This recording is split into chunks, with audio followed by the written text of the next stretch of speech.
Hi everyone, just to let you know, we've got a very special guest on our show today. It is one of Britain's top nerds. Oh, is it me? It's even more top than you, James Harkin. You're not even supposed to be doing this bit. Oh yeah, sorry. No, look, you're very welcome.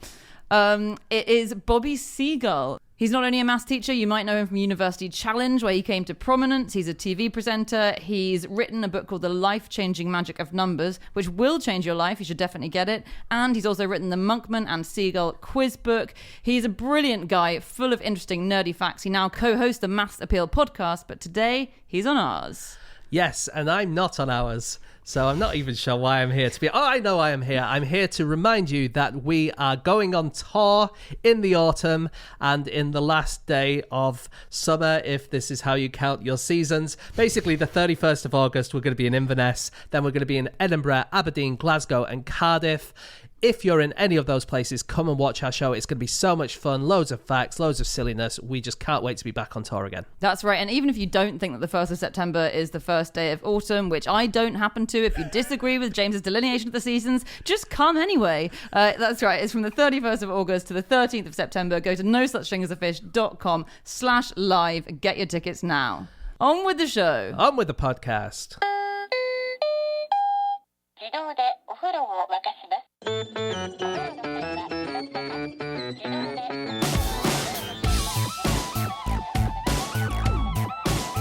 Hello and welcome to another episode of No Such Thing as a Fish, a weekly podcast coming to you from the QI offices in Covent Garden. My name is Dan Schreiber. I'm sitting here with Anna Toshinsky, Andrew Hunter Murray, and our very special guest, it's Bobby Seagull. And once again, we have gathered around the microphone with our 4 favorite facts from the last 7 days. And in no particular order, here we go. Starting with fact number 1, and that is Bobby. My fact this week is that the UK pop charts were originally compiled by phoning around 20 record shops and asking what their best-selling songs were that particular week. So we're talking 50s, are we? This was November 52? Yeah, first November charts? 52. So the Queen's Jubilee year, Yeah. 52. So that means for the first few months of her reign, there was a different way of assessing the music charts, as it were. So in the US, they had the Billboards. So for the Billboards, it was I think since the 1940s, it was like weekly sales. But in the UK, they didn't have a chart based on music sales. So it was an organization called the PRS, the Performing Rights Society, and they would look at the best-selling sheet music. The word sheet always annoys me. in school, if I say the word sheet, she's like, "Sir, is that what? Do you have 2 sheets on you, sir?" I'm being very juvenile, sorry. We've got the sense of humour of your students. Bobby's a teacher, by the way, we should say. So it was the sheet music. Yeah. So a man called Percy Dickens. So hail Percy Dickens. So he was a magazine advertising salesman, and he was actually a founding member of the New Musical Express magazine, which is now NME. Although is NME shut nowadays? It's still online. It still functions okay. online. So RIP print copy, but Yeah. hail to the It digital, lives on. Hail to the digital copies. So he thought, actually, what's the best way of getting advertising revenue for a magazine? And he said, actually, we can attract commercial advertising revenue if we tie up something with the record industry. So then he thought, actually, how about we do some sort of record-based music chart? And that's how the initial brainwave spark for this came Okay, about. so records were sort of like an obscure, why are you buying a record? You could just buy the sheet music and your own Yeah, grand yeah, piano. you can sing it on yourself, yeah. Okay, and then they decided calling around 20 shops would be the most reliable way to do that. Yes, so but what his system was like that. But so what the management of NME decided was I think they agreed with 50-ish shops that they would be willing to exchange data. So, but with those 50-ish shops, I think it's 53, but it's 50-ish. It's always safer. As a mathematician, you don't like giving exact numbers. So every Monday morning, Percy Dickens would pick up the dog and bone phone and call up about 15 to 25 shops, on average 20 shops. And each store would give their top 10. But this is where things get a bit murky, because he would then have a points-based system they'd allocate to this. And this is a bit, we don't know, it's like a Eurovision-type system. We don't know the exact system. But because of that, it meant that his first ever top, I think he was trying to do like a top 12, but there were 15 entries because 3 entries, number 7, 8, and 11 tied. And we all know in reality it's unlikely that 3 songs would have exactly the same number of sales. What were the chances? But because he went to 20 shops. Yeah. You're going to probably have like 2 songs with 17 sales each. And then how are they because I sort of read that they're not that great at monitoring anyway, are they, the shops? And also they might just say the song that they like best. Well, if they were told we're going to be ringing you up and asking for your sales, they probably would keep the sales. Yeah. Maybe they'd count. But I like that. I do find myself wondering if anyone ever tried to game the system by picking a particular shop and saying, well, I'm going to send 15 different friends in here all to buy this one single and hope they get phoned up this week by Percy Dickens. That did used to happen, though. I don't know if specifically to British charts, but certainly overseas in America, you would have, the really rich people just buying huge units of an album from one specific store just to get those numbers up, to get them into the charts. That was a thing to get in the charts. I mean, that's happened forever. Taylor Swift's doing a gig and she's bundled it with the new album, or she's released a new t-shirt and she bundles it with the album, and so you cheat the sale because you're attaching does it count as a sale? It used to, and not anymore. And because they noticed that bands were just, cheating the system. They were gaming the system. And so are they actually not popular at all? Ed Sheeran, Taylor Swift? Does it turn out? No one even likes fans. it. All my No Spotify fans. top 10 is all false. Exactly. Well, no, but May 2020, Dua Lipa, she had Future Nostalgia, which was the lowest selling number 1 album ever. Imagine getting to number 1 and finding out you were the worst at it. That's an awkward record to Yeah. have. Why did they tell her that? That's mean. Yeah, 7,317 copies. Wow. In that was the 6th week that she was at number 1. Oh, okay. Yeah, There's but got to be some tailing off. Yeah, But what's that was still number 1 in that week. Yes, it was still That's number 1 in that crazy. week. Yeah. And so what's amazing about this is that it's basically since streaming music has come along that the charts have been altered in such a weird way. So 1,000 album streams equates to 1 record sale, is what they say. 1 physical product. Yeah, So I think that's how in the you- UK, isn't it? Yeah, that's in the UK. That's how you do that. But also what they found is so interesting, such an interesting time where gigantic musicians who are global names are fighting it in the charts with bands that are independent local British ones with a big fan base who can get them to that number.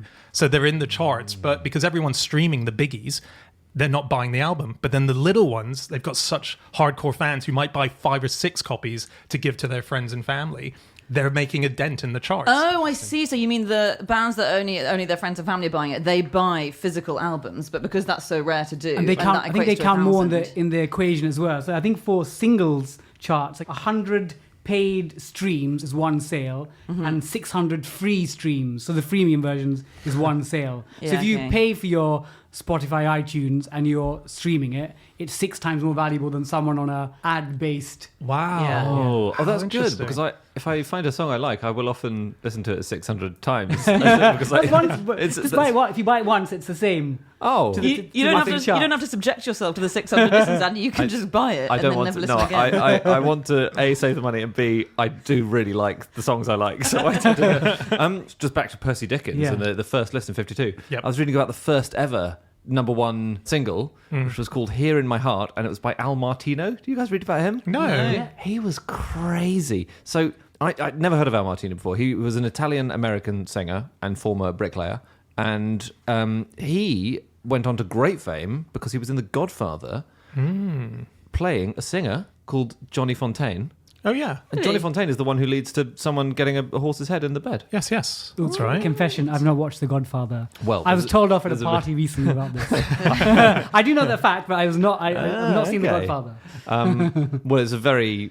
Worth watching. Exciting. It's only average. Yeah, joking. It's no grown-ups with Adam Sandler. But then, this is the really weird thing about Al Martino. So he played a singer connected to the mafia in the film The Godfather. Yeah. But then eventually he was forced to leave the UK by the mafia because they tried to buy him out of his American management contract, and there was some controversy and there was some disagreement, and then Really? yeah. Yeah. So was he was involved in mafia-ish circles? It sounds like a bit. It sounds like you may have met them sometimes. I Through don't. The I don't Godfather want filming, maybe. I don't know. Oh my god. Method acting. Good. Oh my god, I went love too that. method. On Percy Dickens, Yeah. so do you know his second claim to fame? So obviously the charts is his first claim to fame, but his second one is, so do you know we have modern sort of like award ceremonies and stadium rock concerts? So he actually, in the early 60s, he pioneered something called the Enemy Poll Winners Concert. and he managed to get, I think, the Beatles and the Rolling Stones. And again, this is like a tenuous claim to fame, but some people in the music industry say that was responsible for the sort of award ceremonies we have nowadays. So he was the first person in the UK to say, let's have a big, all the winners of the awards, music awards, let's get them all together in a big concert at Wembley. So I think it was Wembley Arena, which is the Empire Pool at the time. So that's his second. His fault. Right. We have these awards This guy. ceremonies. Yeah, I love that. Wow. What a big character. So he's from I didn't realise he's from my hometown of East Ham. So I'm cool. from East Ham, from the London borough of Newham, which is why I'm a massive West Ham fan. But I never knew he was from East Ham. And I was trying to find out where in East Ham, and I can't. But if there's listeners out there, we need to get a blue plaque for this man in East Ham. Because he founded the great chart idea. Yeah. and possibly pioneered the music award ceremony. Yeah, that's incredible. I agree. love I was reading about, did you guys happen to read about the first ever top 100 Billboard single? So this was in 1958, and it was a song that was called Poor Little Fool by Ricky Nelson. And yeah, so it came out, it was a massive hit, and it was actually written by a woman called Sharon Shealy. And she wrote the song because she'd met Elvis Presley when she was 15, and he basically encouraged her to get into writing. So she thought, okay, I'll do that. She based the song, on a very short fling that she had with a guy called Don Everly of the Everly Brothers. So the song that's the first number one is actually based on a musician, which is quite cool in its own right. And effectively, she might have dabbled with some other songs, but from what I read, this was the first song that she wrote. And so she thought, I need to get someone to record it. So she thought Ricky Nelson could be perfect for this. So she drove to his house and she faked breaking down outside of it, the car, not emotionally. Yeah. So she broke down, her car supposedly was broken down, and she was like, please, can you help me? And he was like, yeah, okay. And he came out and he tried to help her with the car. And then she went, I've got a song. You got to hear it. I want you to sing it. And he heard it and he went, okay, I'll do it. And that's the first number one. Her first song at 18, handing it by faking a breakdown. Yeah. Did he fix her car that wasn't broken? What happened there? It fooled him because he didn't know he could do that. He subsequently left the music industry and became a mechanic. The worst mechanic. There is someone who collected every single track that entered the top 40 from 1952 onwards. A guy called Keith Sylvia. And he died in 2015, so the collecting stopped then. Oh. But he bought every single track, every one that entered the top 40. Wow. How many is that? Do you know? Well, his lounge alone contained 35,000 vinyls.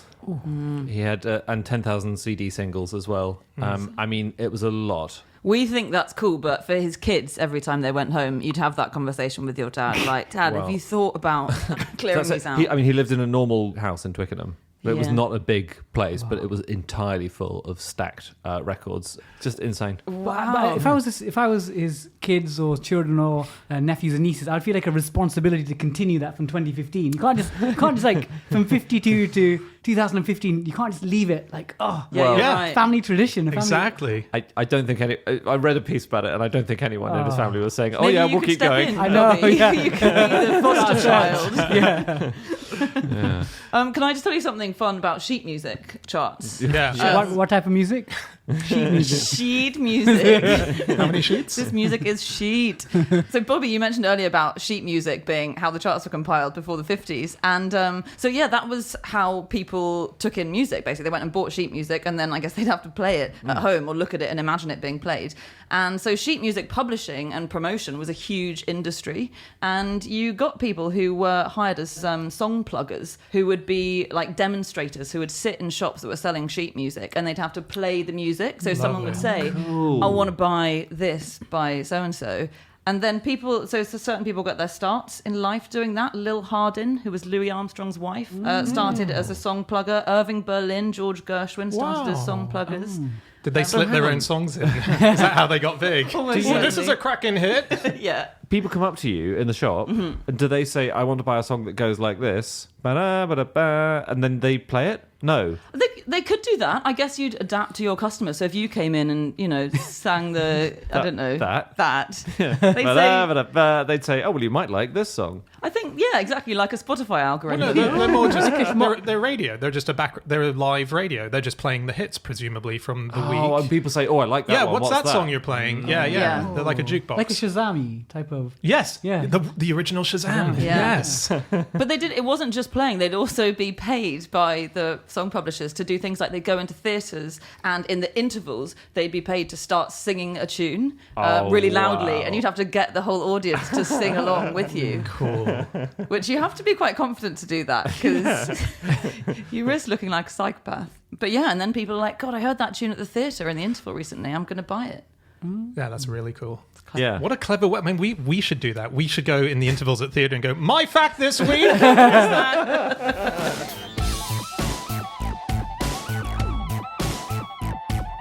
Stop the podcast. Stop the podcast. Hi, everyone. We'd like to let you know that this week we are sponsored by the LRB. That is right. The London Review of Books. It's the most popular magazine of books in Europe, in fact. Yes, it is full to the brim with facts. Here's a fact for you, Anna, from a recent edition. Mm-hmm. The London Underground, the escalators carry passengers at a top speed of 145 feet per minute. But they could go up to, for instance, 160 feet per minute, so go faster. But if they do, they carry fewer passengers. Do you know why that might be?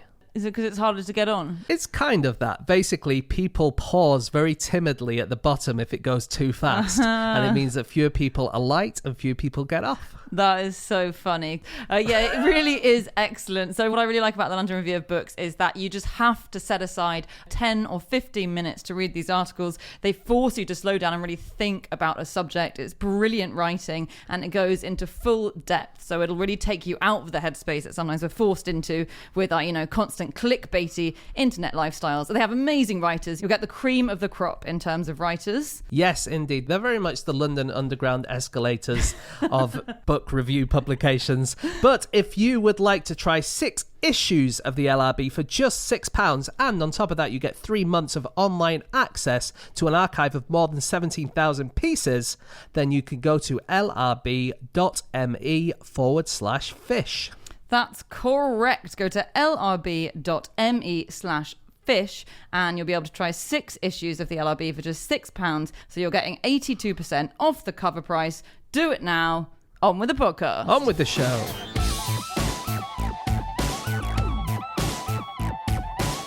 Okay, it is time for fact number 2, and that is my fact. My fact this week is that there are 2 members of the National Trust's food and beverage team who both have the surname Kitcat. Kitcat. So I got to tell you how I got this fact. I was at an event recently and someone came up. It was a podcast event and someone came up saying, hey, I really like your podcast. I said, oh, thanks. And we had a bit of a chat. Turns out he worked for the National Trust, and then I went off. And then about an hour later... Then you went off. So he said, I work for the National Trust, and you just turned around and walked away. I actually slapped him before I went as well. Yeah. And then, so I had to go to an event, and then I finished. And as I came out, he clocked me from across the room, and he kind of ran towards me and said, I forgot to tell you my favorite fact. And this was the fact. So his name is Jack Glover. He's a podcast producer for the National Trust. They have their own podcast. And he was saying that basically he doesn't know either of these Kitcatts, but someone mentioned that there was a Kitcat who worked for the National Trust. And as they were Googling it, they found another Kitcat. So they're related. They're not related because they're spelt differently. Yeah. So Louisa Kitcat, who spells it Kitcatt, and then you've got Sam Kitcat, who's just got 1 T. We don't know if they know each other. I've tried to find them online. They're on LinkedIn. I didn't have time to get through to them. I think Louise is on Instagram, but it's a private account, so I couldn't get through to her. These poor Kitcats. Some weirdo trying to contact them all week. I've just never heard the surname Kitcat before. No, me neither. I've never heard of that. Well, it's a brilliant fact. It's amazing. Food and beverage. Love it. Should we say what I don't know if overseas every country has its own national trust in the same kind of way, but in Britain there's basically an organisation. They're an independent charity, and they buy up places of national importance and they make it public. So they make places that might otherwise have been private, like Winston Churchill's old house, Chartwell. That was bought by them, and it was transformed into a public place. And so it means that the public can go and visit all of these extraordinary places. Yeah. And yeah. The National Trust has some amazingly weird stuff. Oh, yeah. they do. Oh my goodness! So I was just reading about like the odd things they have. Did you know they've got the National Rhubarb Collection? Cool. Is that just lots of people muttering away in the background? Out of Rhubarb, work rhubarb, actors. rhubarb. Yeah. They've got the largest fern in the UK at Colby Woodland Garden. It's 400 years old, 19 feet around. Wow. Impressive. Big fern. Big fun. Big fern. And they've got one nudist beach, which I've been to, actually. Have you? Oh. Studland. I may have mentioned that before. It was in Dorset. Studland. Yeah, Studland. I went down there with my friends, and we didn't know it was a nudist beach. Did you get naked? Yeah. No, we didn't. I didn't. I don't know if they did, but no, we didn't. But we you didn't. happened to be naked at the time. Fortunately, I was able to seamlessly blend in. No, yeah, there were it was because it's quite sand duney, so it's quite the landscape is quite undulating, so it's not immediately apparent that it's a nudist beach. But every so often, someone will just hove into view who is naked, and you sort of pop up like a little meerkat, and you think, oh, that's funny, and then pop back down. Anyway, yeah, Do you think the undulations are a nod to the human form? yeah, absolutely, yeah. Yeah. Yeah. Well, because this actually does link to another National Trust property. Oh, really? West Wickham Park Gardens were designed in the shape of a woman's anatomy. Apparently. Which anatomy? Like the whole thing? I think the whole thing. The nose, eyes, it's just the ear, the left earlobe. Oddly. No, it's mostly centered on a mound of Venus, which has a passageway underneath it. Blimey. So I think that's a vagina. But this is so cool. This was the home of Sir Francis Dashwood, who founded something called the Hellfire Club. Oh, yeah. Which is it's an awful club. It's basically a worse version of the Bullingdon Club, but also really fun. Which is Are they still basically around, the Hellfire Club? Or maybe it is. It's a club for posh people to meet up and do really sordid stuff, so it probably is still around. But yeah, he designed this house and gardens, and then this hillside nearby, which you can also visit, which is National Trust, and it's full of tunnels and caves that were covered in like phalluses and priapic statues, and they'd like act out religious rituals there, but in a porny way.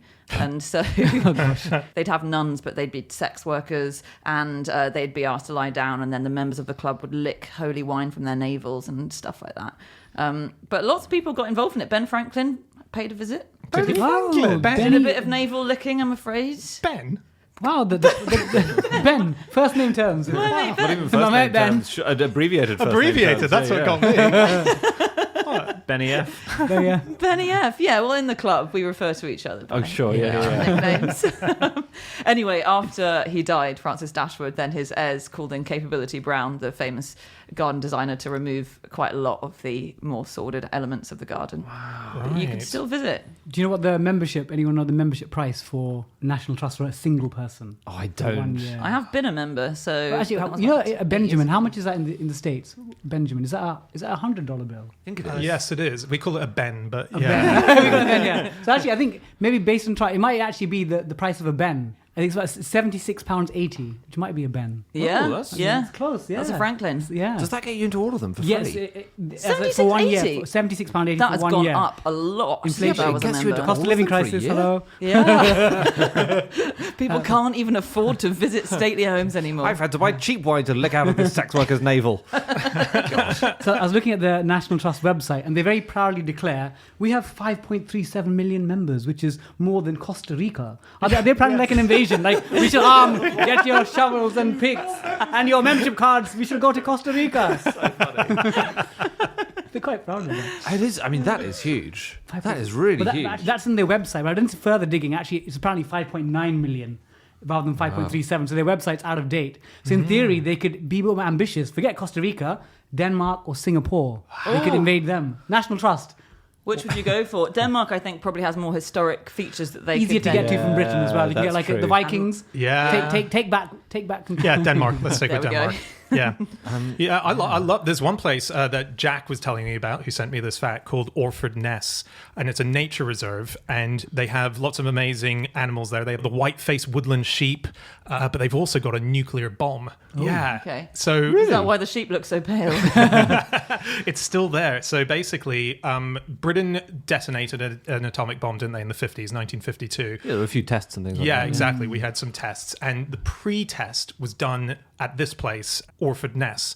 And the reason that it was done there is what they did was they built these big kind of buildings that would go into the ground, and the bombs were effectively being tested for their stress levels. So what they did was they put them in the buildings, and then they just shake them and just kept shaking them, and just shake. And the idea was, if you were transporting a nuclear bomb by plane, they wanted to make sure that it didn't detonate as it was being flown to the place, Yeah. Right. purely because of the stress levels that it would have. So this is where they did it, and they still have one of the bombs sitting there. It's deactivated. Okay, I was going to ask that. I was going to think, They always use deactivate. I mean, yeah, they didn't test it with an armed bomb anyway, but it's sitting there next to the Amazing. sheep. I'm going to Orford Ness in a couple of weeks. Get out. Go see the shake the bomb. I will. That's so cool. The founding story of the National Trust is it's got a lot of great characters at its beginning, hasn't it? So there were sort of three founders. It was a lawyer, a clergyman, and a social reformer sounds called like the start of a Octavia. joke, doesn't it? A lawyer, a priest, and a social reformer walked into. What happens? They make a socially responsible organisation. But yeah, this woman called Octavia Hill, who was the eighth daughter of her father, which I always Seriously? like. If you're called Octavia or Tertius or whatever, be the eighth. Yes. And so maybe that's why he had 8 daughters, Yeah. so he could call one Octavia. And she was amazing. She, her parents had sort of set up a school for the poor and stuff, and were do-gooders anyway. So she had good examples set for her. But then her dad went bankrupt and left the family in the 19th century. Maybe because he had 8 Children, yeah. It does. I read a story when, age 14, she was left home alone. Her family had gone to church. I know this story, isn't it? And 2 burglars. Oh, yeah. The iron on the face. Yes. Yes. She mutilated them horribly. Yes. But they came back. They came back. Now you've said that, I think this might have been the Home Alone origin story. Yeah. Because it was one burglar. Oh, seriously? Yeah, one burglar fell out of a cupboard, actually. She was on the 3rd floor of their house. He fell out of a cupboard where he'd been hiding. And apparently she said, "How did you get in here?" And he said, "I walked up the stairs." And she just said, "Then will you please to walk down them again?" Ooh. And then she led him down the stairs and out of the house. Wow. So that's much shorter Home Alone. Did need a punch up, didn't it, for the Macaulay Culkin version? But what a compliant burglar. Like, how responsible. That's, Yeah. say, ethical burgling. Ethical burglary is Yeah. like, if you ask me nicely, I won't do it. Yeah. And didn't she? I think I'm right in saying that she later went to New York and she got lost, didn't she? Yeah. Well, she right, boarded yeah. the wrong plane. Yeah. Octavia Hill, amazing. Yeah. But I kind of got sidetracked reading about the clergyman of the 3 founders, Canon Hardwick Drummond Rawnsley. Which is such an incredible Formidable name. Yeah, it is formidable. So he was a bishop from Lincolnshire.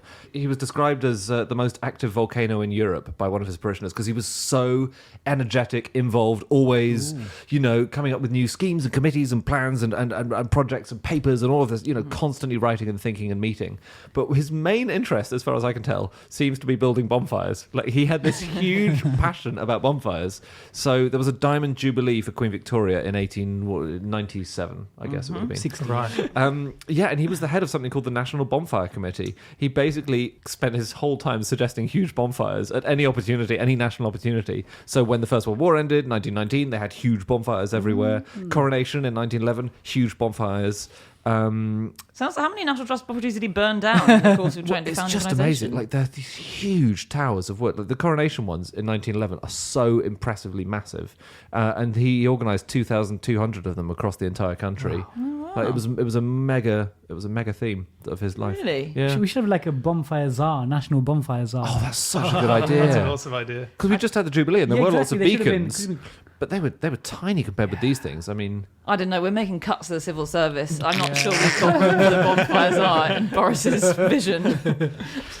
Just back to Octavia for 1 second, yeah. because I think it's worth mentioning there's quite a lot of descriptions about her character and who she was by her friends, and I find them such like bizarre representations. So she had a friend called Henrietta Barnett, and Henrietta described her saying she was small in stature with a long body and short legs. She did not dress, she only wore clothes, which were often unnecessarily unbecoming. Her mouth was large and mobile, but not improved by laughter. Really quite cutting stuff. and one of her friends writing this. Yeah. I see. Yeah, it was her friend. Gertrude Bell had a comment about her saying she was despotic. So not a great review. And the Bishop of London, who was called Frederick Temple, he had a meeting with her, and afterwards he wrote, "She spoke for half an hour. I never had such a beating in my life." Really? Yeah. So, it sounds like she was really, sort of confident. She was formidable, definitely. But then I was reading a lot of... Just quick nominative determinism. Sorry, Bishop called Frederick Temple. Yes. That's Yes. nice. Good pause. Good Thank you. pause for that. Octavia Hill as well. Hill National Trust. Yeah. Because the first thing that was donated to the National Trust was a hillside.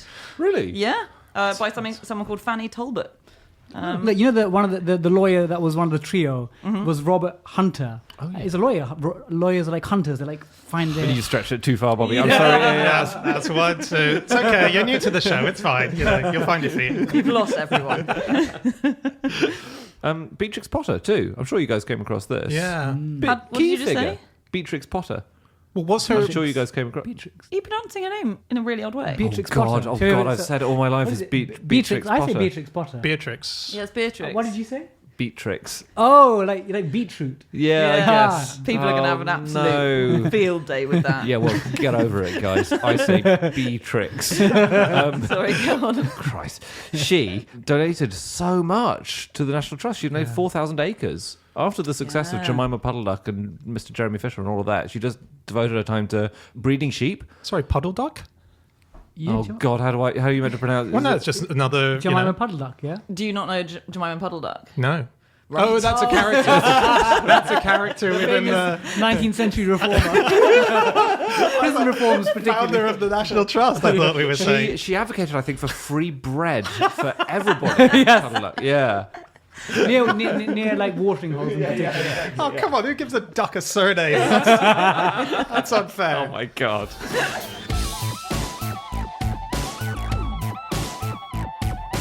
Okay, it is time for fact number 3, and that is Andy. My fact is that the French-speaking clock was created by an astronomer who was annoyed that members of the public kept phoning his office to ask for the time, which would be annoying. It would. So this is from an article in the Times, which was about the fact that the French-speaking clock, l'horloge parlante, is winding down and winding up and closing down. And clock-related things, yeah. It's the oldest speaking clock in the world, I think, or it was the first one founded, really? And it was pioneered by a man called Ernest Esclangon in 1933, who was a French astronomer, and I think was at the sort of official, the government. He was the director of the Paris Observatory. Oh, there we go. Okay, yeah, and people kept ringing up to ask the time because that was one of the ways before speaking clocks existed. You verified the absolute nailed on time. Was you phoned an astronomer, and his phone line was constantly busy with people phoning up, and his office staff were always being distracted by people saying, "Yeah, it's 10:33 and a bit." Yeah. And so that was the inspiration. I love the idea that maybe he spotted an oncoming comet, crashing into Earth, and he just wasn't able to notify anyone. Did he have then a reliable clock sort of in front of him that he set, or how was he telling the time? I don't know. I think it would have been.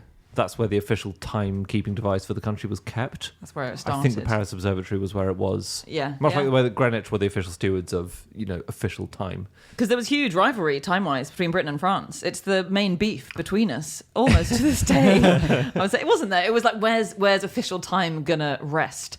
and it ended up being Greenwich for the world. But I think Paris Observatory was the other big contender. I think they defined Greenwich time as Paris time minus 2.5 minutes, or whatever number of minutes it was, really? and they did it so until about the 1990s. Like they really dug their heels in on Greenwich time. Yeah. So this clock, the first speaking clock in France, it was the 14th of February, 1933, when it debuted, and on its very first day. Valentine's romantic. Day. That's true, yeah. That's lovely. So 140,000 people called up, or rather recalled up, trying to hear it because they could only get 20,000 answers during the course of the day because they had 20 lines that were doing it. So that might have been one person just recalling, just desperate to hear it. But yeah. Incredible. Very lonely people on Valentine's Day that year. When you were children, did you ever call up the 123 number? In the UK, we've got like a 123 Yeah. number. Yeah, I used to did, annoy my yeah. parents. I used to call them up on the number, and you'd hear like, at the third stroke, the time will be, and then 10 seconds later, I'd call again, and then my parents get like an enormous bill. Like, It was so expensive. Yes. So expensive. Because in the UK, I think is the BT speaking clock, and at some stage they called it, I think they called it timeline, or they called it TIM for short, because if you, for the major cities, if you're trying to get the time, you dial 846, which TIM would be on that. So good. Although ironically, even though the name was Tim, the first two clock speakers in Britain for the first 50 years were females, Ethel Jane Kane and Miss Pat Simmons. But the first one, there was an incredible competition to select them. So there was a pool of 15,000 telephone operators who worked for the General Post Office, and they organised a nationwide competition to find the golden voice. And a bit like X Factor or Britain's Got Talent, they got like the judges. We got the poet laureate John Masefield, yay! We got the actress Dame Sybil Thorndike, yay! And we got the chief BBC announcer Stuart Hibbert, yay! For this week's edition of The Speaking Clock. Who'll win this week? So, Awesome. proper competition. It was so eminent, the panel. Yeah. Poet laureate. Well, And who's Sybil Thorndike, who's a famous name even Who's today. that? I actually don't know. Just an Sybil. incredibly famous actress from the time of great heroine of stage, basically. 'Cause I think Right. she was a bit pre-screen almost. Yeah. But then you've got the crap one on the end. Is there one of those in X Factor, the one who's like the expert but no one cares about them? Well, Yeah, there was yeah. someone called Mrs. Atkinson and Lord Eiley were rounded out the committee in 1936. But they always have a kind of fancy panel of judges, which I love. So I think we're only on the fifth voice of the speaking clock now, the official speaking clock. They always have a fancy panel who choose, and I think the panel these days always includes the previous speaking clock voice. If you see what I mean. Oh, Yeah. yeah, that makes They sense. sign up to, it was a guy called Brian Cobby who was on the committee in 2006 when they were picking the new voice, but he had been the voice for the previous 20 years. Wow. So they had him, the current voice, Natasha Kaplinsky, newsreader, and had a really Strictly nice Come voice. Dancing. Yeah, did she win the first, or was she in the first season? She was in the first Great season, point. I don't know certainly. if this was pre or post her Strictly Triumph. So she knows how to read stuff. I guess Exactly. she knows what a good voice sounds like. I know, and the other members of the panel included the guy who voiced the National Lottery. Oh, Okay. The man- 47. Yeah, exactly. Yeah, who can read numbers? Exactly, reading numbers. It's basically that's the gig. My dream job. Who can read? Maths teacher. Who can read numbers best? You're going to get the lottery guy, and then a couple of others. But it wasn't the poet laureate. No. You know, you mentioned Brian Cobby because I found unsubstantiated claims that at one stage he may have been the person that did the voiceover to the Thunderbirds 5. Oh, yeah, I read that.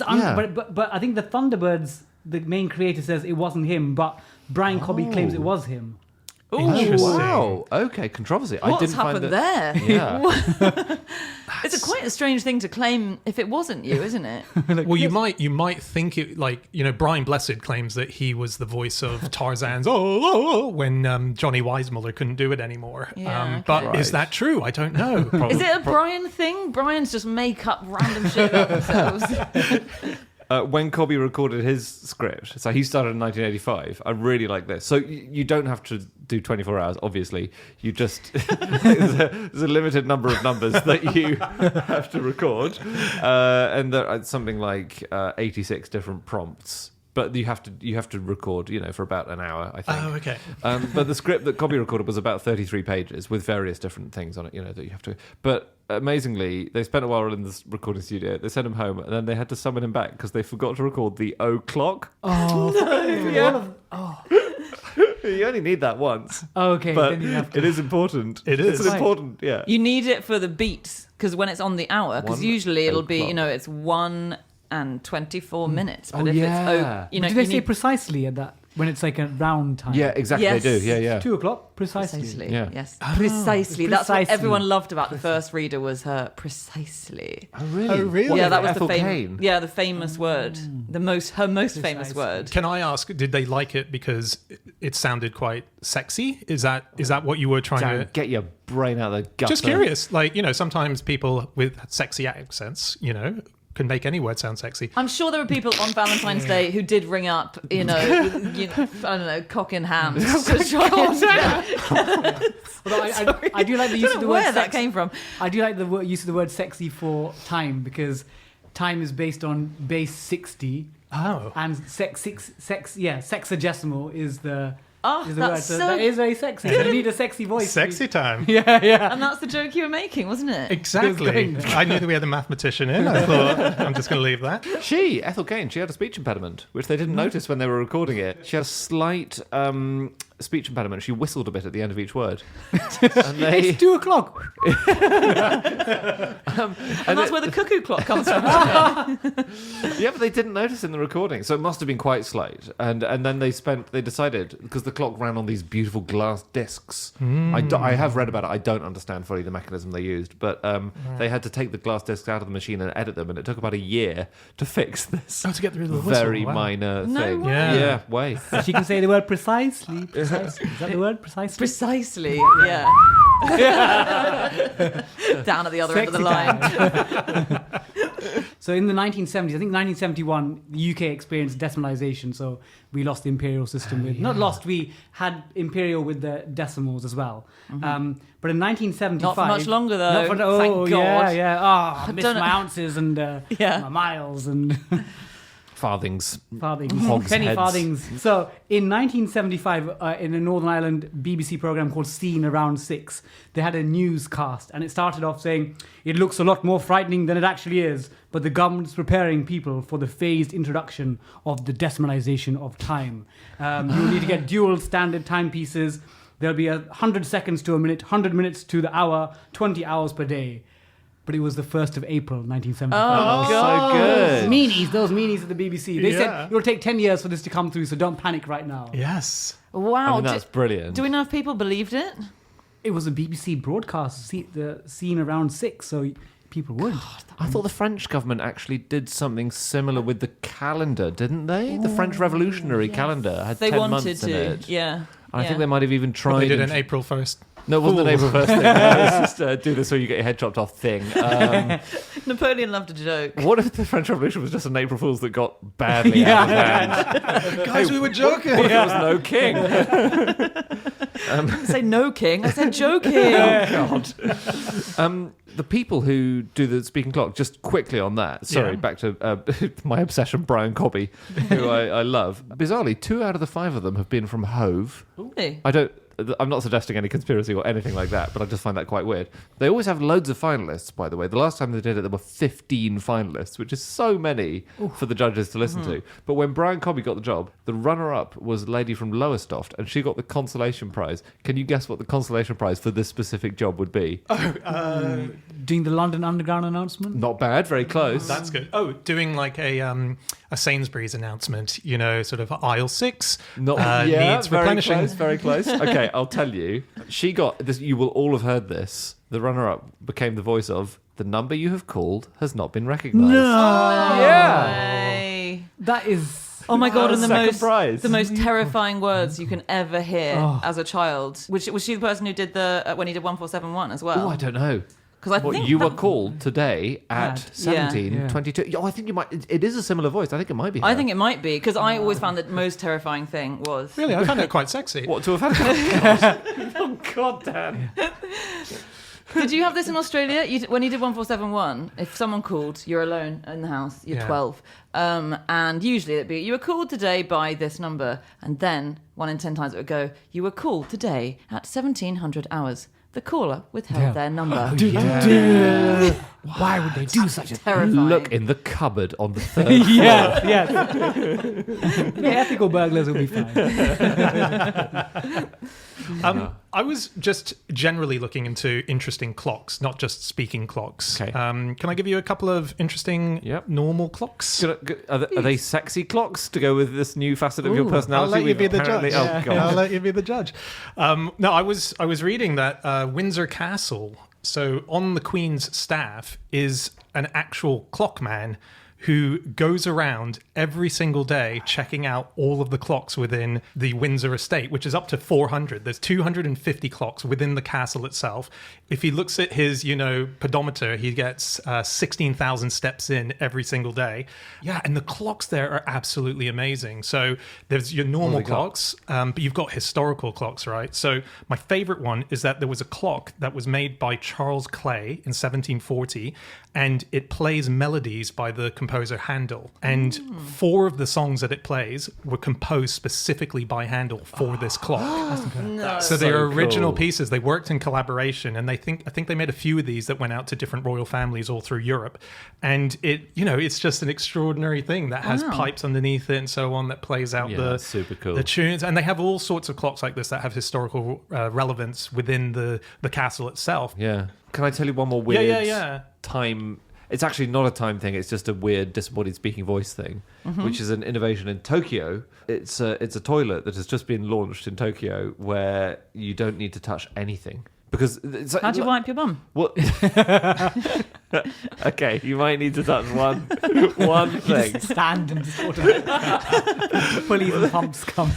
Because there are lots of studies that show that when people use public toilets, they kind of avoid using their hands. They'll step on the loo lever, which is actually a reason why you would need to step on the loo lever if the previous 50 people have all stepped on it. Because anyway. Yeah. So you walk in and you just say, "Hi, toilet," and it kind of responds. So if you, it gives you a menu of actions. You can flush the toilet. Hello, Andy. Back again. The sexy, You sexy toilet. thing. I don't know what you could say. I don't know if you could say, "Get my knob out." I don't think you can do that. But So how's it work? you say, "Turn on the tap" or "Flush the toilet." So Yeah. that's the hands-free element of the system. Okay. I think it may even be able to raise and lower the seat. I'm not sure. But you've still got to sit on the seat, which is, I would argue, largely the biggest bit of touching that happens in the... You can hover slightly above it. Can you? I don't have the thigh muscles to achieve that, I'm afraid.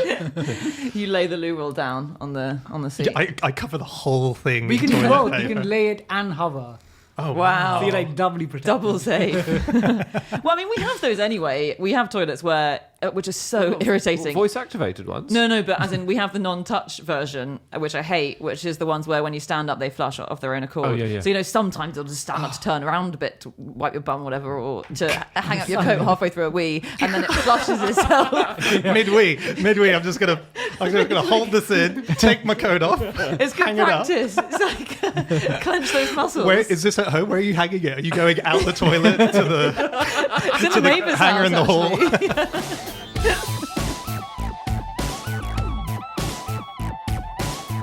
Stop the podcast. Stop the podcast. Hello, everybody. Today we're sponsored by Calm.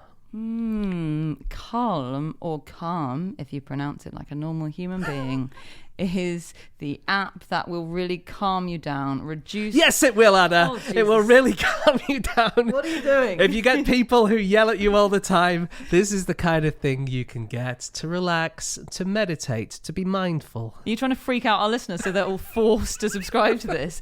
No, you really should subscribe to it. I use it a lot of the time. If you ever feel like you need a pause in your day to just clear your head before you move on to the next thing, then it's got these guided meditations. They're really short. You'll get a 10-minute meditation and you feel so refreshed afterwards. Yes, indeed, Anna. And for listeners of the show, Calm is offering an exclusive offer of 40% off a Calm premium subscription. And to get that, you go to calm.com/fish. Yes, so calm the hell down by going to calm.com/fish to get 40% off unlimited access to their entire library. On with the podcast. On with the podcast.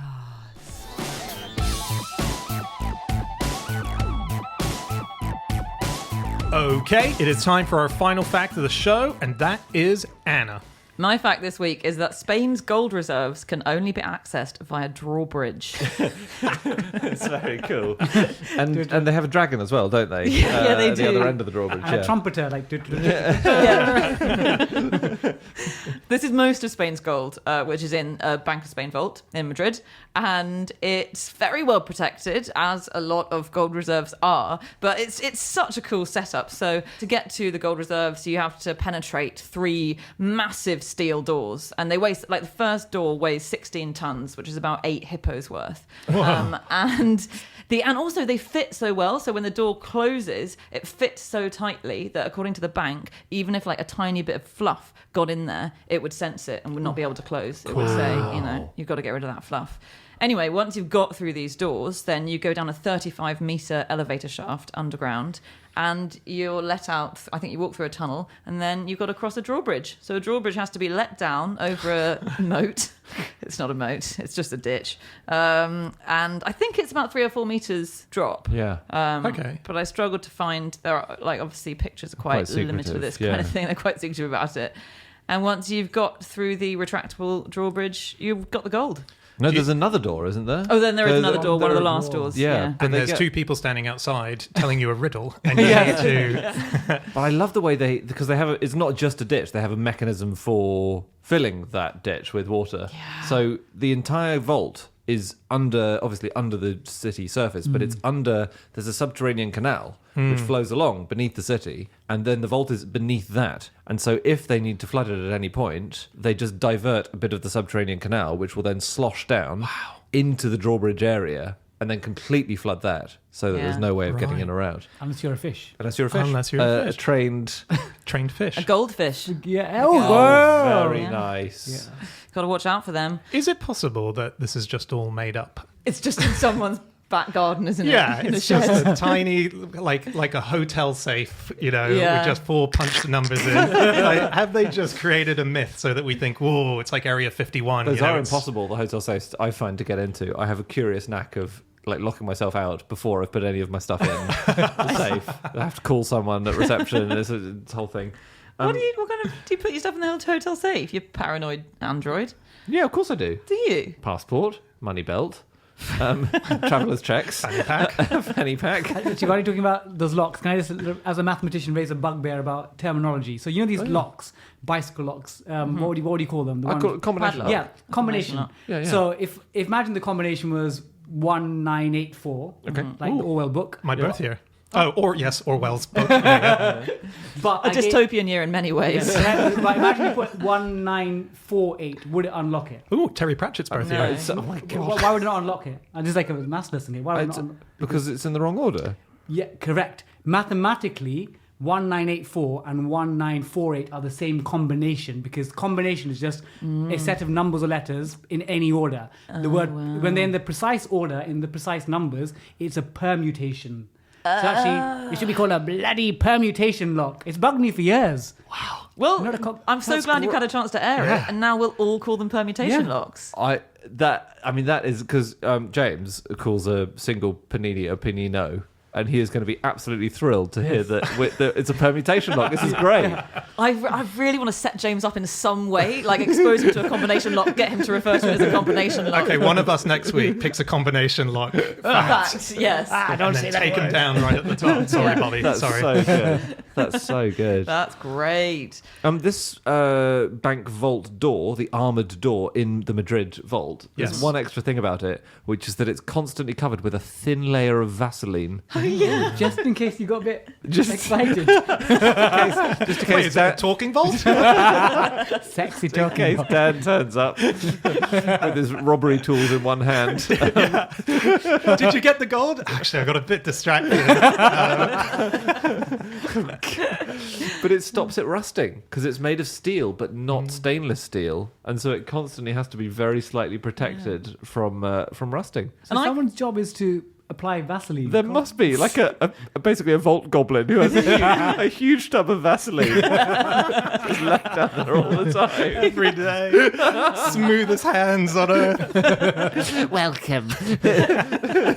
Remove the fluff, then apply the Vaseline. Fluff on the door. Very bad. I couldn't find out why they're not stainless steel. It says everywhere they've got steel, but it's not stainless, so you need Vaseline. Did they just cock it up at first? Maybe Did it's they? old. It's an old door pre the stainless steel process. I mean, lots of bank vault doors are very elderly because you make them once. Yeah. Elderly. Or I don't know. is it all bullshit? With the drawbridges and the fucking ditches. Yeah. Didn't know this before. Gold bars get ultrasound done on them, like pregnant women. Right. Yeah. They probe it and they measure the reflections from the bottom or from within it. And that's because in the early 2000s, there was a panic that gold bars might have been adulterated with tungsten. Because tungsten has a very similar density, really similar density. Oh, really? Yeah, but sound travels at different speeds through tungsten or through gold. it. Right. So if you had gold bars which had been adulterated, Right. You'd know. yeah. So when you think of gold vaults, what obviously Bank of England, any other famous place you can think of? Fort Knox. That's the one, Fort Knox. Yeah. So I think Goldfinger, 1964 is probably what gave it its Yeah. prominence.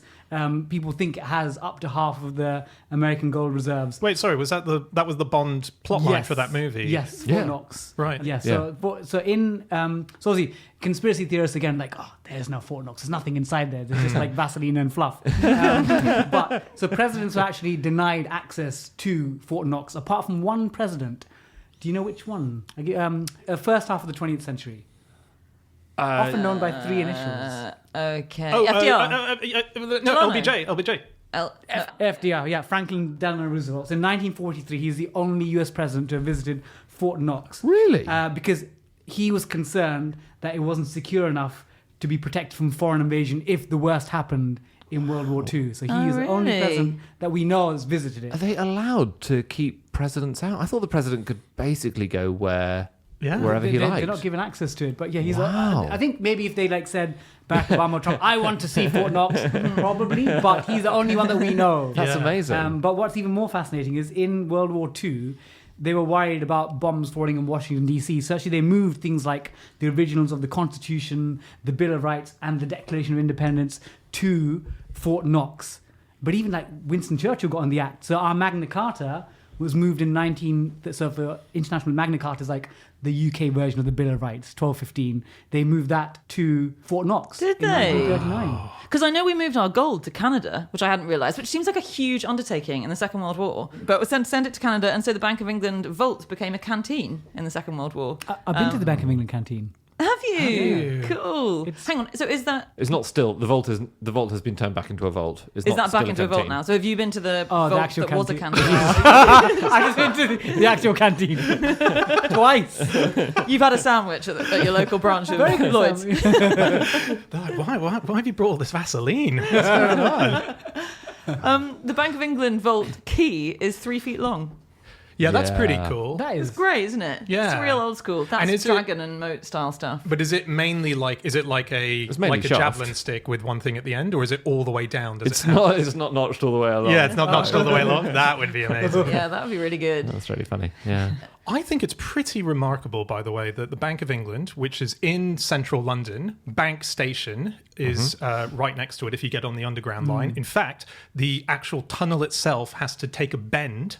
Next time you're on the Underground, you'll notice that there's a turn, and that's because they're going around the vault. It's because they're literally going around the vault. And inside this vault is 400,000 bars of gold. So that's worth over 200 billion just sitting something like a half hour's walk from where we are right now. $200 billion. waiting in half an hour, guys. I got some Vaseline. It's amazing, yeah. And there are really strict rules about how much gold you can keep, how many layers of gold you can keep in the Bank of England vaults. And this is a big difference between London and New York. So London is mostly on clay, so you're not allowed on most levels to stack the gold higher than 4 or 6 pallets, because you know it will just start sinking into the ground, and that is a Yeah. problem. So whereas New York is on granite. and you can store gold as high as you like in there. It will not collapse. Yeah. And I think north of the river in London, generally the surface is stronger. So if Bank of England was south of the river, it would sink even further. Yeah, you're so right, because that's why we could build the underground Yes. at a certain level. Is that why there are no underground stops south of the river? That's Basically. That's one of the reasons. Yeah. Really? Yeah, ground's too soft. Yeah. I just outside of gold, but still with vaults. Oh, I was yeah. looking into sort of precious items that have been kept in the vaults of our world, and it's stuff that is kind of seen as the precious secrets of our world. So, for example, the formula for Coca-Cola supposedly kept in a bank vault. Equals MC hidden squared. away. Well, not equals MC squared, but because Einstein's eyeballs are in a safe deposit box in New York. Do you remember after he died, there was a surgeon who took his brain away and took his eyes and so the eyeballs have still not been. It was just his brain. No, his eyeballs are sitting in a vault or a safe deposit.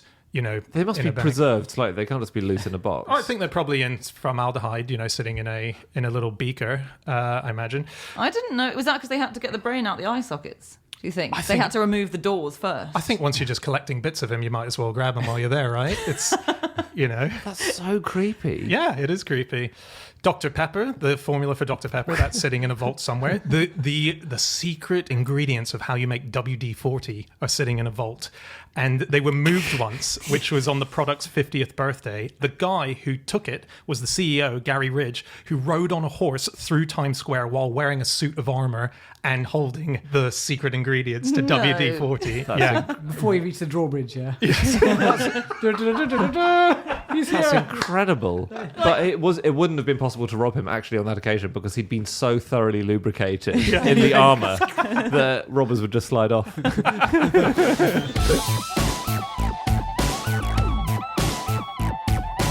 Okay, that's it. That is all of our facts. Thank you so much for listening. If you'd like to get in contact with any of us about the things that we have said over the course of this podcast, we can be found on our Twitter accounts. I'm on @Schreiberland, Andy, @AndrewHunterM, Bobby, @Bobby_Seagull. and Anna. You can email podcast@qi.com. Yep, or you can go to our group account, which is @NoSuchThing, or our website, nosuchthingasafish.com. Check out all of our previous episodes. They'll be up there. Also, links to the final dates of our Nerd Immunity tour. We're going to be doing them in September. Come and see us live. It's lots of fun.